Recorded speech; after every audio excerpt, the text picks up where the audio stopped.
আজ বাজার থেকে হরেক রকম মাছের মধ্যে দিয়ে আমি এই দু রকমের মাছ নিয়ে এসেছি। সেটাকে ধুয়ে পরিষ্কার করে তো প্রথমে নিয়ে নিয়েছি, আর এখানে একটা কলাপাতা নিলাম। আজকের মাছগুলো বানাবো কলাপাতায়। তা কলাপাতার ওপরে সব মাছগুলো রেখে দিলাম, আর এটাকে ডাইরেক্ট একদম কলাপাতার ওপরেই মাখবো। আর এখানে মাছ দিয়েছি, তার সাথে পেঁয়াজ, আলু, কাঁচা লঙ্কা আর পরিমাণ মতো নুন, হলুদ সবটা দিয়ে দিয়েছি। আর এখানে হচ্ছে আমি একটা মশলা বেটে রেখেছিলাম শিলে আগে থেকে, রসুন, লঙ্কা, জিরে আর হচ্ছে সর্ষে, সেটাকে দিয়ে আর হচ্ছে সর্ষের তেল দিয়ে দিয়েছি ওপর থেকে বেশ কিছুটা। কলাপাতায় মাছ ভাজলে সর্ষের তেলটা বেশ অনেকটাই দিতে হয়। আর মাছের মশলাটাকে মাঝখানে দিয়ে দিয়েছি, আর সাইড থেকে মাছগুলোকে পুরো সব সাজিয়ে দিয়েছি সুন্দর করে। আর এবারে গ্যাসের ওভেনটা জ্বালিয়ে তার ওপরে তুলে দেওয়ার অপেক্ষা।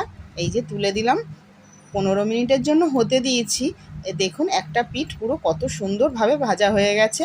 আর হচ্ছে আমাদের বাড়িতে তো আজকে এটা বেশ সুন্দরভাবে সবাই দুপুরবেলা আমরা খেয়ে নিলাম।